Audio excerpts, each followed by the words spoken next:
Bapak Ibu Saudara, saat ini kita mau datang, kita mau sembah Dia, karena Dia begitu baik dalam kehidupan kita. Terima kasih ya Bapa, Kau baik Tuhan. Kau menyembah-Mu, kami datang lebih sungguh lagi Tuhan saat ini. Terima kasih Bapa. Haleluya. Mari naikkan lagu ini. Bless the Lord, oh my soul, oh my soul, worship His holy name.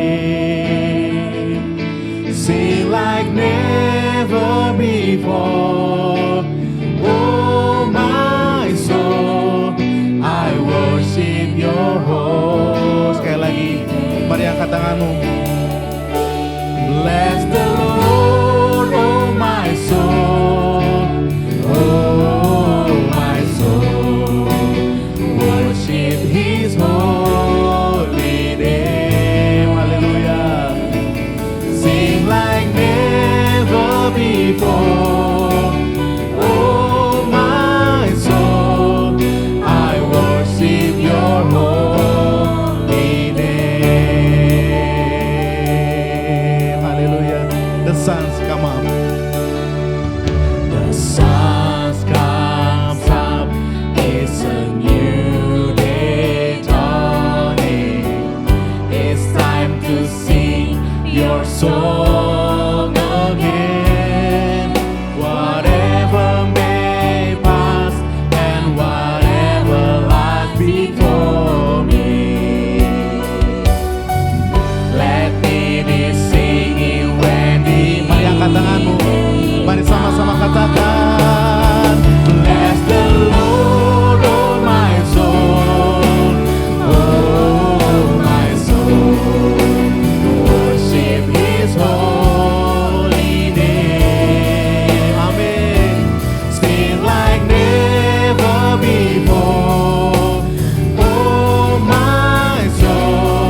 datang saat ini Tuhan.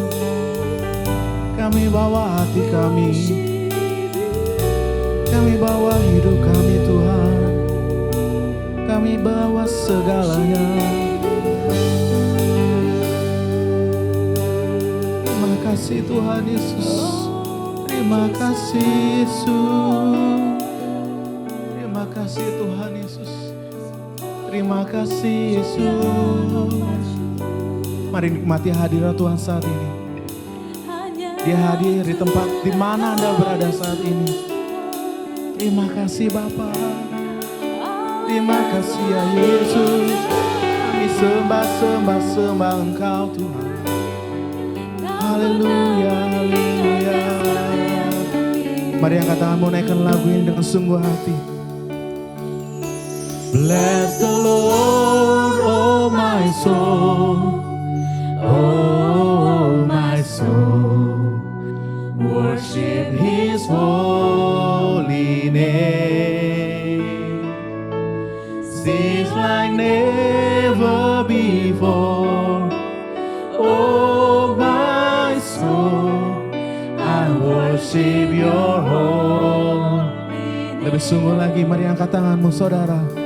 Bless the Lord, oh my soul. Engkau hadir, Oh my soul, and I worship your holy name. worship His holy name. Sing like never before. Oh my soul, I worship your holy name. Segala kemuliaan hanya bagi nama Tuhan kita Yesus Kristus. Terima kasih Engkau Allah yang layak disembah. Terima kasih Bapa. Kami bersyukur Tuhan. Segala rahmat yang Kau berikan Tuhan, kami masih bisa beribadah sampai hari ini. Terima kasih ya Bapa. Saat ini kami mau lebih lagi Tuhan Yesus, bersukacita, bersorak-sorak bagi Engkau Tuhan Yesus. Terima kasih Bapa. Dalam nama Tuhan Yesus Kristus, setiap kita yang siap, sama-sama kita katakan amin. Haleluya. Berikan tepuk tangan buat Tuhan kita. Haleluya. Shalom Bapak Ibu Saudara yang dikasihi Tuhan, dimanapun Anda berada saat ini. Kita kembali lagi di ibadah online Gereja Ukos Bogor. Dan di minggu yang ketiga di bulan Oktober ini, kita punya satu tema yang luar biasa, yaitu bertahan dalam kuasanya. Amin. Amin. Karena kuasa Tuhan yang bisa menopang kehidupan kita. Amin. Amin. Bilang kanan kirinya, Tuhan lebih dari segala-galanya. Haleluya. Mari kita sama-sama besarkan nama Tuhan. Kita bangkit berdiri Bapak Ibu Saudara. Haleluya. Come on. Yes.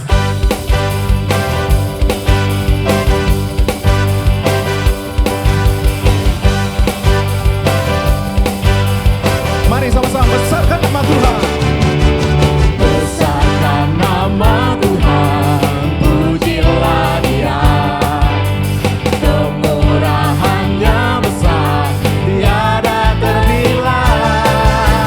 aku tak dapat balas betapa besar kasih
kuasa-Mu Tuhan. Terima kasih ya Bapa. Nama di atas segala nama, nama yang telah membebaskanku. Katakan Bapak Ibu Saudara. Segala kuasa tunduk pada nama itu, Yesus Tuhan segala Tuhan. Namamu, Nama di atas segala nama, amin. nama yang telah membebaskanku. Segala kuasa tunduk pada nama itu, Yesus Raja segala raja. Engkau yang Mari katakan. Engkau yang termulia di bumi di surga, termasyhur perkasa selamanya. Engkau yang berkuasa di dalam segala hal, ada kuasa dalam nama. Sekali lagi dengan sungguh-sungguh. Engkau yang termulia di bumi di surga, termasyhur perkasa selamanya. Engkau yang berkuasa di dalam segala hal, ada kuasa dalam nama Yesusku. Ada kuasa dalam namamu. Ada kuasa dalam nama Yesusku. Yes. Haleluya. Segala kuasa hanya milik-Mu Tuhan. Terima kasih Bapa. Terima kasih Tuhan. Terima kasih Bapa. Kami sembah Engkau Tuhan. Kami percaya Engkau berkuasa. Kami percaya Tuhan.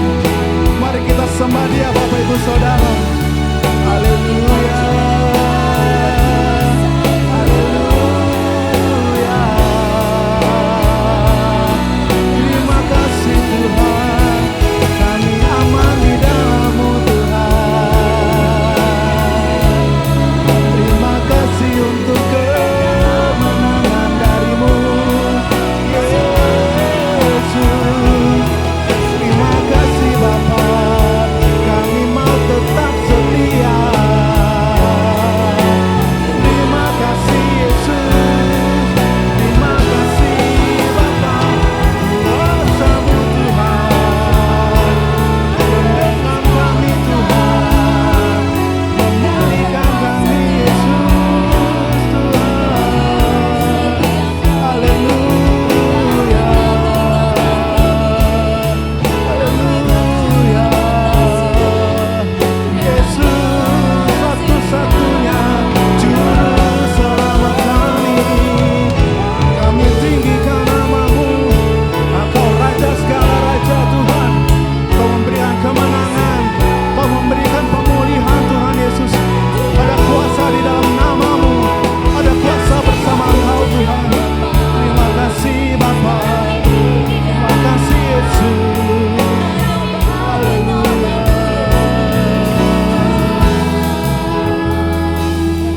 Terima kasih Bapa. Terima kasih Bapa. Terkadang kami harus menghadapi tantangan di dalam kehidupan kami. Menghadapi pergumulan di dalam kehidupan kami Tuhan. Tapi bersama-Mu Tuhan. Bersama kuasa-Mu Tuhan. Kami dapat bertahan Tuhan. Kami mau tetap setia Tuhan Yesus. Menanti janji-Mu Tuhan.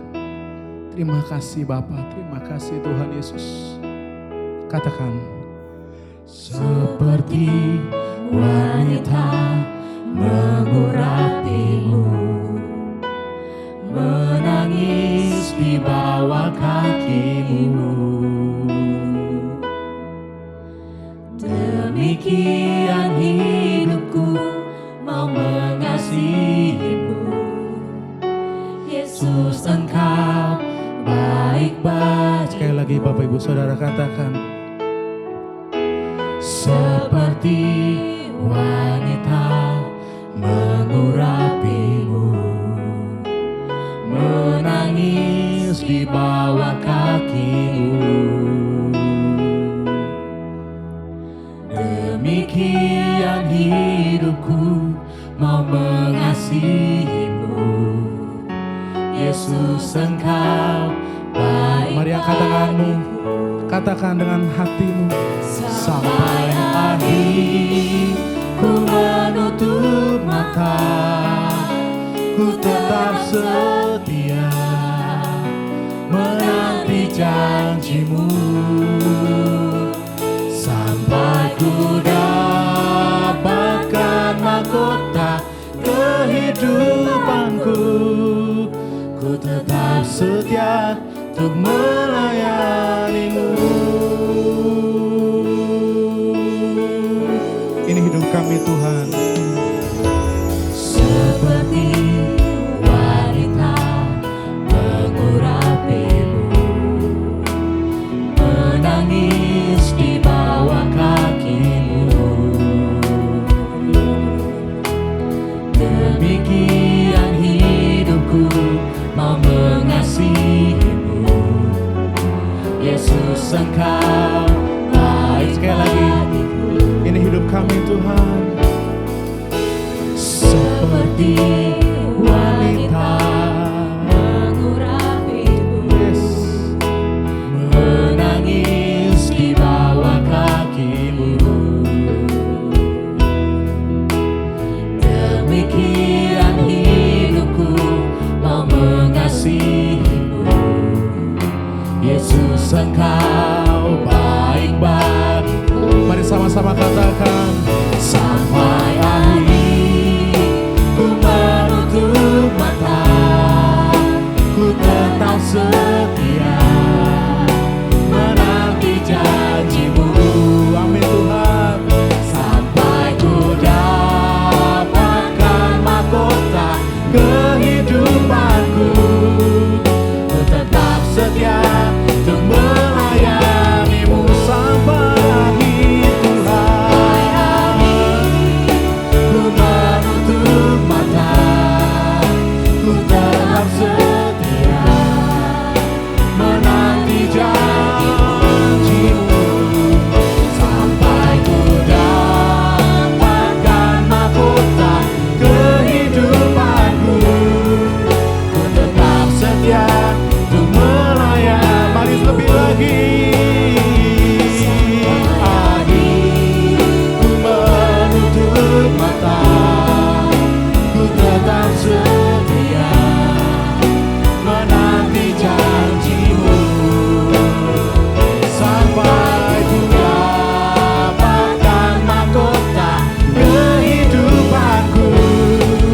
Ku tetap setia untuk melayanimu.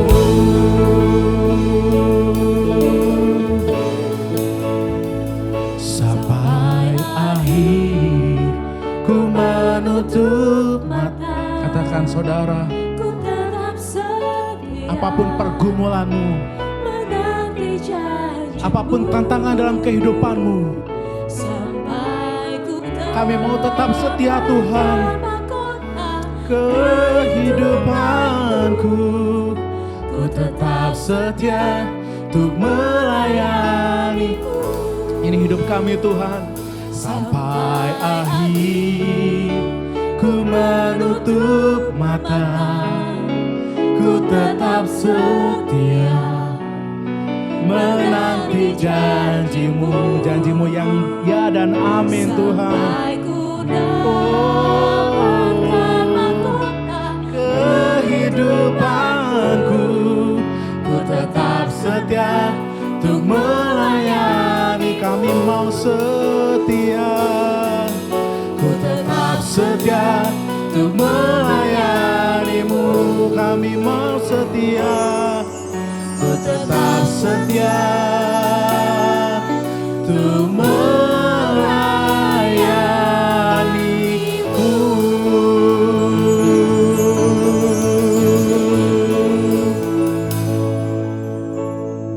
Inilah kerinduan kami Tuhan.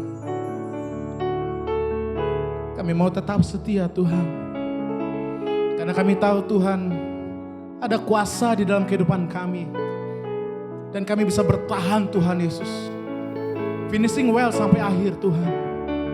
Kami tetap kuat di dalam Engkau Tuhan. Bertahan sampai akhir dalam kuasa-Mu Tuhan. Terima kasih ya Bapa, terima kasih Tuhan Yesus. Bapa kami yang di surga, dikuduskanlah nama-Mu. Datanglah kerajaan-Mu. Jadilah kehendak-Mu di bumi seperti di surga. Berikanlah kami pada hari ini makanan kami yang secukupnya. Dan ampunilah kami akan kesalahan kami seperti kami pun mengampuni orang yang bersalah kepada kami Tuhan. Dan janganlah membawa kami ke dalam pencobaan, tetapi lepaskanlah kami daripada yang jahat Tuhan. Karena Engkau yang punya kerajaan dan kuasa dan kemuliaan sampai selama-lamanya. Kami yakin, kami percaya, kami bisa bertahan kuat sampai akhir. Karena ada kuasa-Mu Tuhan di dalam kehidupan kami. Terima kasih ya Bapa. Di dalam nama Tuhan Yesus Kristus. Sama-sama kita katakan. Amin. Haleluya. Silakan duduk Bapak Ibu Saudara yang dikasihi Tuhan. Haleluya. Dan saat ini kita akan sama-sama menyaksikan video pengumuman untuk minggu ini. Selamat menyaksikan, Tuhan Yesus memberkati kita semua. Haleluya.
Shalom Bapak Ibu, saudara-saudariku, jemaat yang terkasih di dalam Yesus Kristus Tuhan.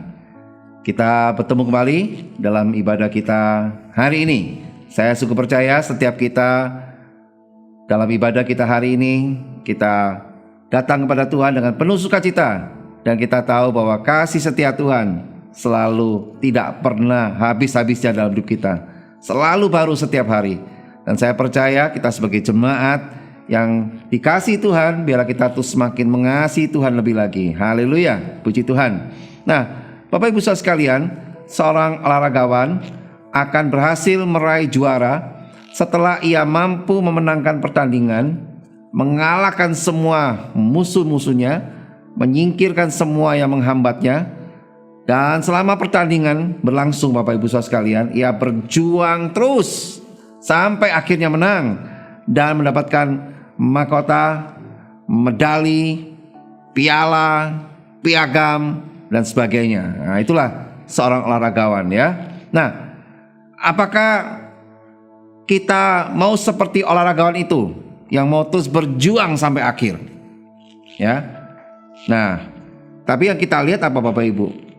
Seringkali yang menjadi persoalan kita adalah ketika kita sedang menghadapi masalah, memang sih kita berdoa, namun karena belum waktunya Tuhan untuk menjawab doanya, menjawab doa kita, untuk Dia bisa menyatakan mujizat pertolongannya.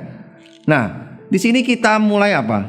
Kita mulai mengeluh, ya, bersungut-sungut, serta menuntut agar Tuhan segera mengerjakan mujizatnya. Ya, betul apa betul? Nah, kita belum meraih apa-apa, tapi kita sudah mulai menjadi putus asa. Lalu kita menyerah. Itulah realita yang sering kita lihat dalam kehidupan orang Kristen. Seharusnya apa yang harus kita lakukan? Harusnya kita bertahan dalam kekuatan kuasanya Tuhan itu. Ya. Nah, oleh karena itu coba tanya sebelah kiri kanannya lagi. Bagaimana dengan kamu? Ya, ayo. Bagaimana dengan Bapak Ibu, saudaraku semua yang beribadah hari ini? Oleh karena itu Bapak Ibu saudara sekalian, tema khotbah saya di minggu ini untuk kita semua adalah bertahan dalam kuasanya. Ayat tema khotbah yang saya mau bacakan buat Bapak Ibu saudara sekalian yaitu dalam Efesus pasal yang ke-6 ayat yang ke-10. Akhirnya hendaklah kamu kuat di dalam Tuhan, di dalam kekuatan kuasanya.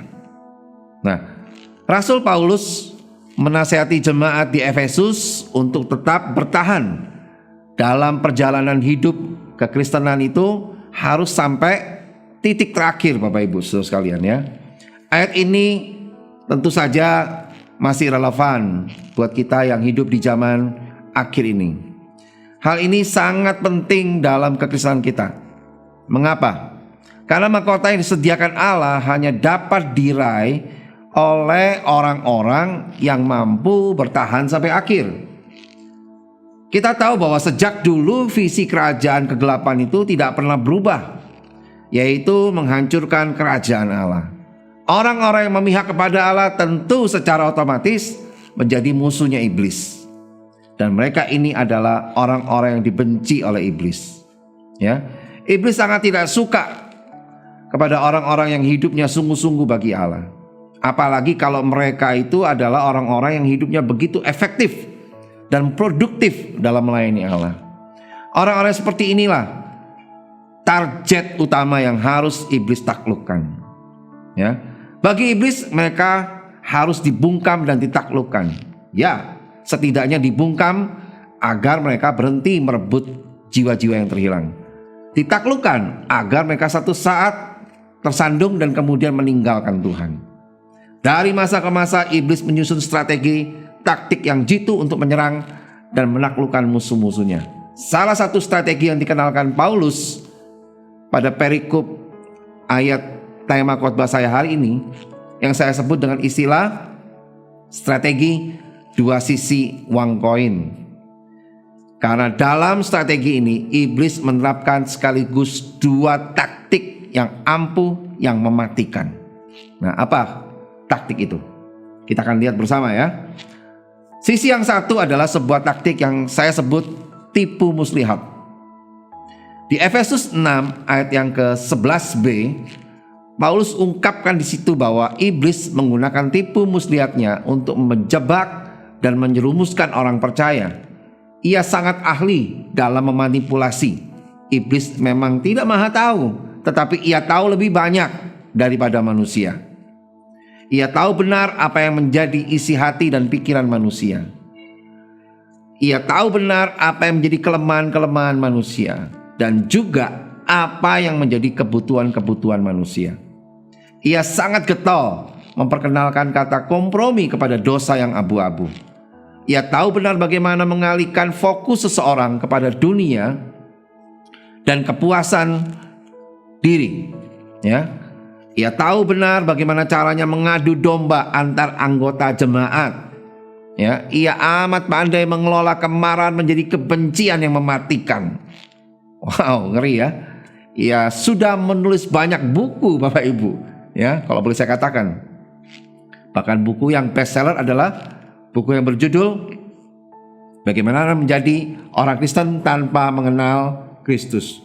Ia tahu benar bagaimana mengintimidasi orang-orang percaya, membuat orang-orang percaya merasa tidak pantas, tidak berharga, tidak mampu melayani Allah. Dan iblis berulang kali menyamarkan istilah kenyamanan itu dengan istilah apa? Berkat. Nah, hati-hati Bapak Ibu. Sehingga membuat orang-orang percaya secara perlahan mulai lupa bahwa ia dipanggil untuk mencari jiwa-jiwa yang terhilang. Bahkan iblis tahu benar bagaimana menyulap pergumulan, sakit, penyakit, atau kekurangan itu menjadi benih-benih keraguan yang mulai muncul dalam diri kita akan Allah. Itulah iblis. Ia punya gelar Dr. PhD dalam hal apa? Memanipulasi. Hati-hati Bapak Ibu. Paulus sendiri sudah memiliki segudang pengalaman mengenai tawaran-tawaran semu dari si penipu ulung ini, yaitu apa? Kenikmatan dosa, pengajaran-pengajaran palsu, kenyamanan dunia, kekayaan, jabatan, popularitas, intimidasi, dan trik-trik jitu lainnya yang amat kreatif. Inilah taktik iblis yang pertama, yaitu tipu muslihat. Perlahan tetapi mematikan. Memanipulasi keadaan, sehingga kalau seseorang itu tidak berhati-hati, ia akan terjebak dan terjerat. Ya, itu yang sisi yang pertama. Sisi yang satunya lagi adalah sebuah taktik yang saya sebut dengan tekanan. Sebagai makhluk supranatural, iblis memiliki kuasa yang jauh melebihi kuasa manusia biasa. Di Efesus 6 ayat yang ke-12, Paulus menggambarkan bagaimana makhluk ini mampu menunggangi pemerintah, mampu menunggangi penguasa, mampu menunggangi penghulu dunia untuk menyerang orang-orang percaya.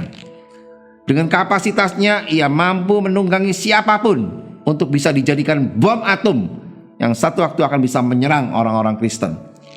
Iblis menunggangi pihak-pihak tertentu untuk menentang, menyerang, dan menganiaya orang-orang Kristen. Di dalam sejarah dunia, tentu kita dapat melihat bagaimana pemerintahan dan pemimpin-pemimpin tertentu ditunggangi sedemikian rupa sehingga orang-orang Kristen mereka banyak dianiaya.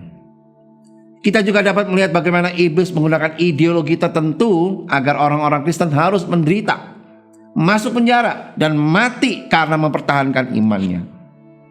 Iblis mampu memperdaya siapapun, bahkan termasuk orang-orang terdekat dari anggota-anggota keluarga kita, untuk bisa menekan kita sebagai pengikut dari Tuhan Yesus. Iblis memang tidak maha kuasa, tapi ia cukup mampu untuk menciptakan situasi tertentu untuk menyudutkan orang-orang Kristen. Paulus juga sudah mengalami sendiri apa itu tekanan. Ia pernah disesah, dipenjara, kelaparan, kedinginan, diam di balik jeruji besi, penjara. Dan semua itu ia alami hanya karena Paulus mempertahankan imannya. Inilah strategi dua sisi uang koin yang begitu ampuh dan mematikan. Sisi yang satu adalah tipuan, yang lain adalah tekanan. Menghancurkan orang Kristen melalui dusta dan tekanan penderitaan. Wow, luar biasa ya taktik iblis. Tapi ada good news buat kita semua Bapak Ibu Saudara sekalian. Ada kabar baik buat kita semua. Tuhan juga punya strategi tandingan. Ya, kita diberikan Tuhan strategi tandingan, yaitu apa? Bertahanlah dalam kuasanya Tuhan. Nah, ini dia. Ini adalah strategi yang benar, yang amat tangguh. Dan kita tahu memang iblis dapat mengganggu orang-orang Kristen. Tetapi kalau kita perhatikan dalam perikop ayat ini Bapak Ibu Saudara sekalian, Paulus meneriakkan sebuah kata yang penting, yaitu bertahanlah. Dalam perikop ayat ini dalam bahasa Yunaninya adalah stenai, yang artinya berdiri atau bertahan. Ya, yang diucapkan oleh Paulus sebanyak berapa kali? 4 kali, Bapak Ibu, dalam perikop ayat ini. Ini sudah cukup menjadi bukti bahwa pesan utama dari perikop ini adalah agar orang-orang percaya, orang-orang Kristen terus bertahan dalam kuasa Tuhan untuk menghadapi serangan-serangan iblis. Tentu setiap orang ingin bertahan, ya. Siapa sih yang mau kalah, Bapak Ibu? Gak ada kan? Tetapi permasalahannya, semua orang juga tahu iblis bukanlah tandingan yang seimbang buat kita.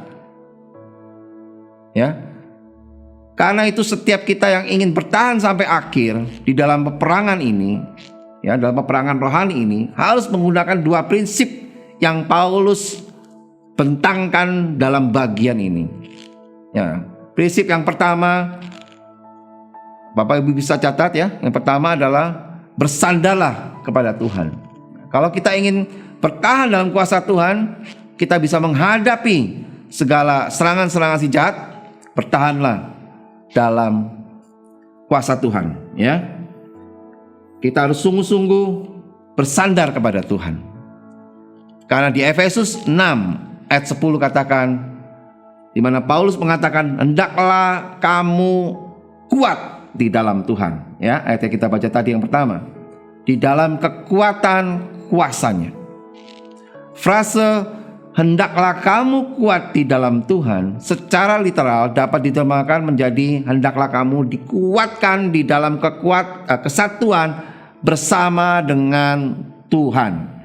Dalam frasa ini kita menemukan pernyataan eksplisit yang tersembunyi bahwa Allah sendirilah yang akan memberikan kekuatan bagi orang-orang percaya untuk bisa bertahan.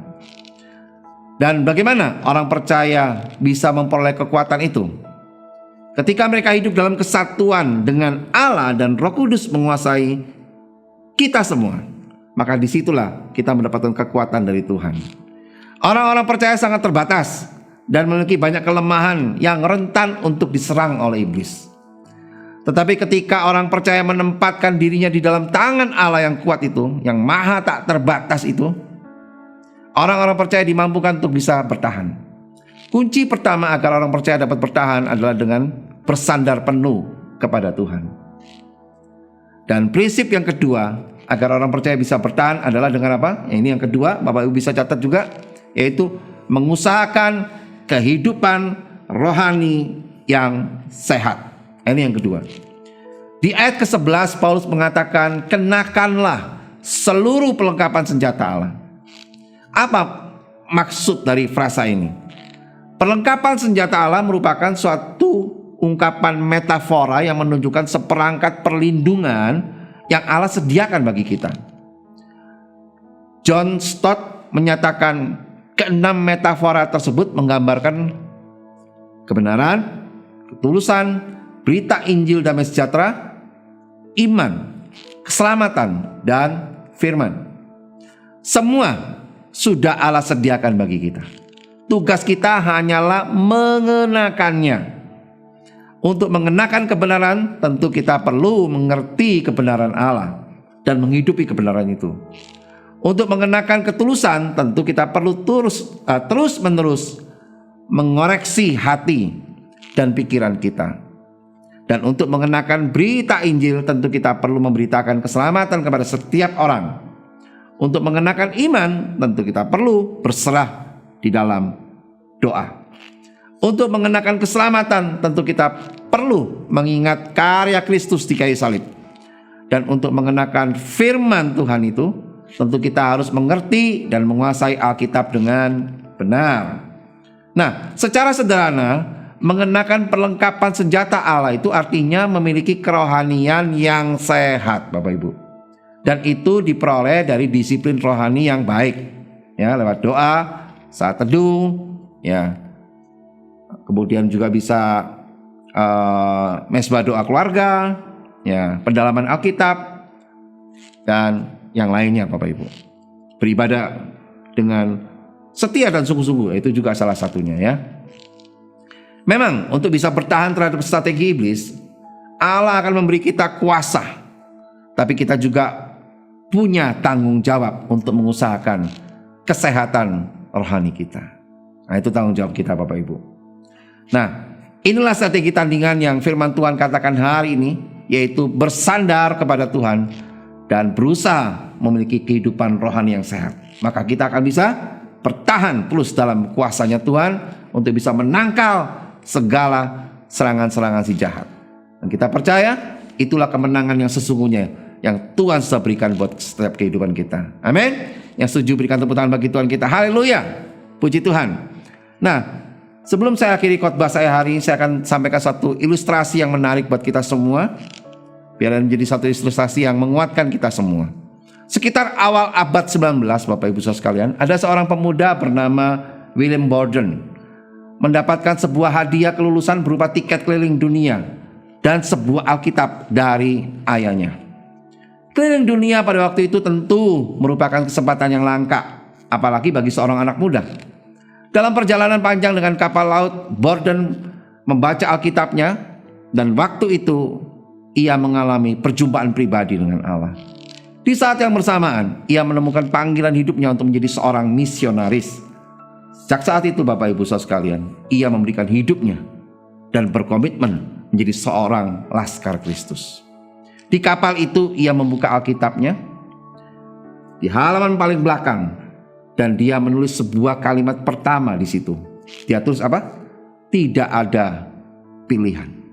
Itu tulisan dia pertama di belakang Alkitab ya. Kemudian tahun 1905 ia masuk kuliah. Di kampus ia begitu bersemangat mengajak teman-temannya untuk bertobat dan melayani Tuhan, sehingga ia mengalami banyak cibiran dari teman-teman kuliahnya. Tetapi ia tidak mundur. Bahkan disitulah ia mendapat panggilan semakin jelas untuk melayani orang yang belum percaya Tuhan, yaitu di daerah Kansu di China. Setelah lulus di wisuda, selain ditawari untuk mewarisi perusahaan sang ayah, Borden menerima banyak tawaran pekerjaan dengan gaji selangit.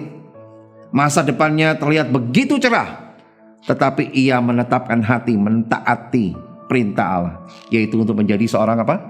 Misionaris. Sekalipun ia tahu kehidupannya akan terasa sangat sulit.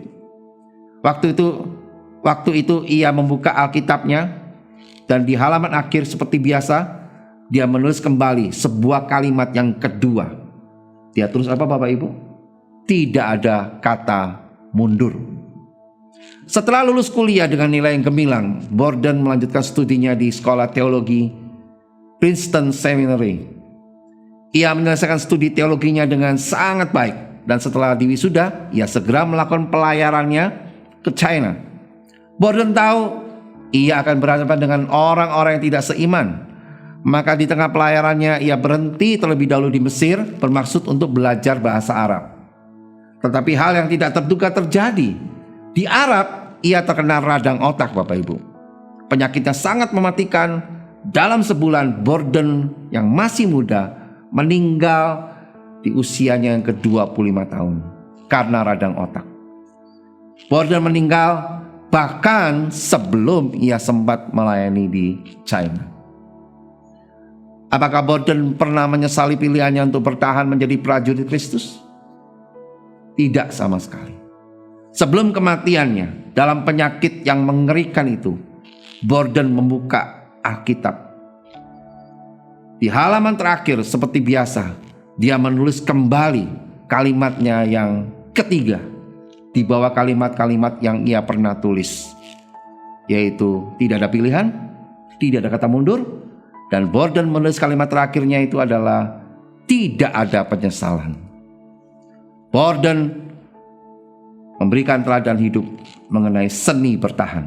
Sekalipun ia mengalami serangan yang bertubi-tubi dalam hidupnya, tawaran dunia akan masa depannya yang sangat nyaman, cibiran teman-teman kuliahnya, ladang pelayanan yang tentu sulit, dan bahkan penyakit yang mematikan yang dia derita, Borden bisa bertahan sampai akhir. Finishing well, saudaraku. Kenapa? Karena saya percaya ia menyerahkan diri sepenuhnya kepada Allah.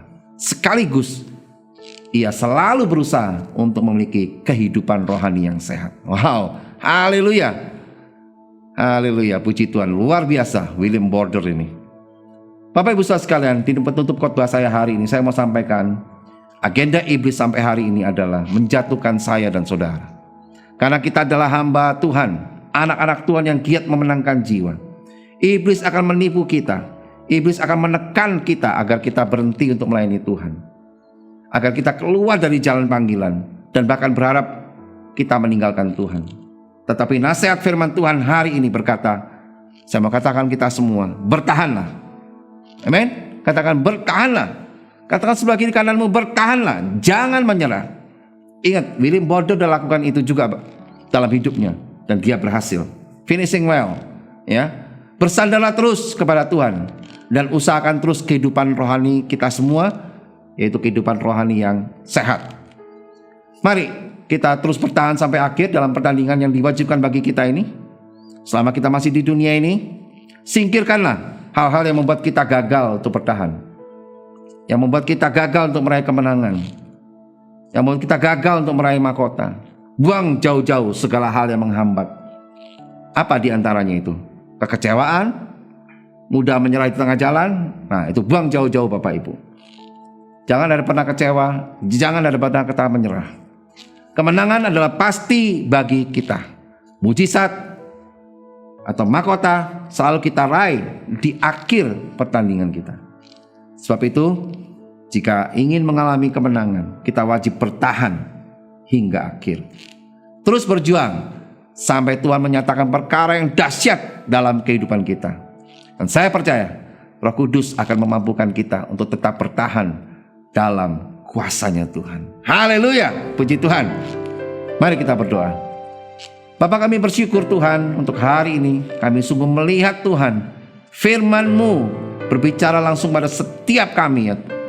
Kami yang lemah dikuatkan Tuhan, kami yang susah dihiburkan Tuhan, kami yang kehilangan pengharapan, kami mendapatkan kembali pengharapan di dalam Engkau Tuhan. Karena firman-Mu berkata pada setiap kami Tuhan, kuasa-Mu sungguh besar, dan pada akhirnya kami harus bertahan dalam kuasa-Mu Tuhan. Karena kami bisa mengalahkan segala tipu daya iblis, kami bisa mengalahkan segala serangan-serangan iblis. Dan kami akan melihat Tuhan, segala tekanan-tekanan yang datang silih berganti dalam hidup kami, itu semua tidak ada artinya bagi kami Tuhan. Karena Tuhan berperang bagi kami, dan Tuhan selalu memberikan kemenangan bagi kami semua. Terima kasih Tuhan. Segala kemuliaan hanya bagi nama Tuhan Yesus. Di dalam nama Tuhan Yesus kami bisa berdoa, kami bisa mengucap syukur. Haleluya. Amin. Tuhan Yesus mengasihi kita semua. Shalom Bapak Ibu Saudara yang dikasihi Tuhan. Tiba saatnya kita akan memberikan yang terbaik buat Tuhan kita. Bapak Ibu dapat memberikan persembahan persepuluhan atau persembahan mingguan dan persembahan lainnya untuk memberkati pelayanan di Gereja Oikos Bogor. Bapak Ibu Saudara dapat memberikan melalui tayangan yang ada di bawah ini. Baik, mari sama-sama kita berdoa. Kami bersyukur Tuhan Yesus, segala karunia-Mu Tuhan, berkat-Mu yang berlimpah di dalam kehidupan kami ya Tuhan Yesus. Saat ini kami akan memberikan persembahan, kami berikan yang terbaik untuk Engkau Tuhan. Pakailah persembahan ini untuk kebesaran kemuliaan nama-Mu Tuhan, juga untuk pelayanan di Gereja Oikos Bogor Tuhan Yesus. Terima kasih ya Bapa, terima kasih ya Tuhan Yesus. Dalam nama Tuhan Yesus Kristus, kami siap memberikan yang terbaik buat Engkau. Haleluya, amin. Puji Tuhan Bapak Ibu Saudara sekalian. Biarlah kita mau terus setia untuk memberi, baik persembahan persepuluhan maupun juga persembahan mingguan. Dan biarlah ini menjadi satu bentuk ketaatan kita dalam kita melakukan perintah Tuhan. Salah satunya itu adalah kita memberi. Dan saya percaya, biarlah apa yang kita berikan bagi Tuhan, Tuhan ditinggikan dan dimuliakan. Haleluya, puji Tuhan. Bapak Ibu Saudara sekalian, sebelum kita akhiri ibadah kita hari ini, mari kita mau sama-sama menaikkan doa syafaat. Biarlah doa-doa kita setiap minggunya, biarlah sungguh membuat hidup kita dan kita semua yang terus beribadah bisa terus tinggal dalam hadirat Tuhan dan hidupnya menyenangkan hati Tuhan. Haleluya. Mari kita berdoa. Bapa, kami bersyukur Tuhan untuk hari ini. Kami sungguh percaya Tuhan Kau di tengah-tengah kami. Dan kami tahu Tuhan, kekuatan kuasa-Mu yang luar biasa Tuhan, untuk membuat kami terus sanggup bertahan di dalam Engkau, dalam kami menghadapi segala tantangan, segala rintangan, dalam kami menghadapi segala serangan-serangan dari kuasa si jahat. Kami sungguh percaya Engkau terus di tengah-tengah kami Tuhan, dan kami mau terus melibatkan Engkau Tuhan, kekuatan kuasa-Mu itu Tuhan, untuk kami membangun kehidupan rumah tangga kami Tuhan, pernikahan kami, keluarga kami Tuhan, bahkan dalam kami mendidik anak-anak kami Tuhan. Engkau memberikan hikmat-Mu bagi kami Tuhan. Kami bersyukur untuk semuanya ini. Engkau selalu bikin masa depan yang gilang gemilang Tuhan, karena kami adalah umat-umat pilihan-Mu Tuhan. Kami bersyukur untuk semuanya ini. Kami serahkan juga studi kami, sekolah kami, kuliah kami dalam tangan-Mu. Dan kami serahkan juga Tuhan pekerjaan kami, bisnis kami Tuhan, dan bidang usaha yang bisa kerjakan saat ini Tuhan. Biar Tuhan yang terus menyertai dan memberkati kami Bapa. Kami percaya Tuhan, kami menabur dengan sungguh-sungguh Tuhan. Kami akan menuai berkat-berkat-Mu yang luar biasa dalam kehidupan kami, supaya kami diberkati dan hidup kami juga bisa menjadi berkat Tuhan bagi banyak orang Bapa. Kami bersyukur untuk semuanya ini Tuhan. Kami serahkan pelayanan kami dalam tangan-Mu. Biar Tuhan terus menyertai kami untuk kami memiliki pengurapan-pengurapan yang baru dalam kehidupan pelayanan kami Tuhan. Dan kami akan terus melihat pelayanan kami di gereja Ekos Bogor khususnya ini Tuhan, boleh menjadi berkat dan berdampak bagi banyak orang Tuhan. Kami serahkan juga kehidupan jemaat-Mu Tuhan di gereja Ekos Bogor ke dalam tangan-Mu. Biar Tuhan terus menyertai dan memberikan tuntunan-tuntunan yang luar biasa buat kami Tuhan, untuk kami menjadi jemaat yang berkenan dan layak di hadapan-Mu Bapa. Terima kasih Tuhan. Kami bersyukur untuk semuanya ini, dan juga kami berdoa buat gereja-gereja-Mu di Indonesia Tuhan, yang sedang menyaksikan jemaat-Mu yang menyaksikan tayangan ini. Kami percaya biar mereka juga bersatu hati bersama kami Tuhan, untuk terus melakukan amanat agung-Mu Tuhan sampai akhir hidup kami semua Tuhan. Kami boleh sungguh-sungguh meninggikan Engkau, dan kami bisa finishing well semuanya Tuhan. Kami bersyukur semuanya ini. Kami serahkan kota yang kami diam dalam tangan-Mu. Biar Tuhan yang memberikan pemerintahan kota yang bersih, nyaman, aman, tentram, di mana kami hidup sehari-hari, melakukan aktivitas kami Tuhan. Kami sungguh percaya penyertaan-Mu terus bersama kami Tuhan. Kami serahkan juga Tuhan bangsa dan negara kami Indonesia ke dalam tangan-Mu. Biar Tuhan terus memberikan pemerintahan yang kuat, yang tangguh Tuhan, yang bisa menghadapi segala situasi bahkan yang tersulit sekalipun Tuhan. Kami percaya Kau memberikan pemimpin untuk Indonesia, pemimpin yang takut akan Tuhan, yang sungguh-sungguh membawa bangsa ini Tuhan menuju kehidupan yang adil dan makmur, dan Indonesia terus menjadi negara yang makin maju dan menjadi berkat bagi banyak bangsa-bangsa yang lain Tuhan. Dan kami sungguh rindu melihat terus Tuhan, ada jiwa-jiwa yang baru Kau tambah-tambahkan Tuhan, ada hujan pertobatan, ada hujan keselamatan atas Indonesia. Dan kami percaya ada penuaian yang besar Tuhan atas Indonesia, untuk gereja-gereja-Mu di Indonesia ini Tuhan. Kami bersyukur untuk semuanya ini, dan kami percaya Tuhan, kemuliaan-Mu nyata atas Indonesia Tuhan. Terima kasih Bapa. Dan sebelum kami berpisah satu dengan lainnya Tuhan, sebelum kami akhiri ibadah kami ini Tuhan, kami rindu Tuhan untuk menyiapkan hati kami untuk terima berkat daripada-Mu. Mari Bapak Ibu Saudara sekalian, kita angkat kedua tangan kita untuk terima berkat daripada Tuhan. Terimalah berkat dari Bapa di surga yang penuh kasih sayang buat kita semuanya. Dan juga terima berkat dari Tuhan Yesus Kristus, kekasih hati kita yang telah mati dan bangkit, bahkan telah memberikan kehidupan yang kekal bagi kita sampai selama-lamanya. Bahkan sampai kita semua berkumpul kembali di Yerusalem yang baru, kota Allah yang kudus. Terimalah juga berkat dari Roh Kudus yang diam dalam hidup kita, yang selalu menguatkan kita, mengajar kita, mendidik kita, bahkan menolong kita terus untuk tinggal dalam panggilan Tuhan. Dan biar kita mau mengerjakannya dengan setia sampai akhir hidup kita. Di dalam nama Tuhan Yesus kami bisa berdoa, kami bisa mengucap syukur, dan kami bisa terima berkat ini daripada-Mu. Di dalam nama Tuhan Yesus. Mari kita yang percaya sama-sama katakan amin. Haleluya. Puji Tuhan. Ya, ikuti terus Bapak Ibu Saudara sekalian, beribadah bersama dengan gereja Ekos Bogor setiap minggunya, dan dapatkan banyak hal yang menguatkan dan memberkati kita semua untuk kita menjadi umat Kristen, umat Kristus yang layak, yang kuat, yang tangguh, dan terus hidup di dalam kuasa Tuhan. Bertahanlah terus sampai akhir, dan percayalah Tuhan Yesus selalu menyertai kita sampai kesudahan zaman ini. Haleluya. Sampai bertemu kembali di ibadah kita minggu depan. Tuhan Yesus mengasihi kita semua.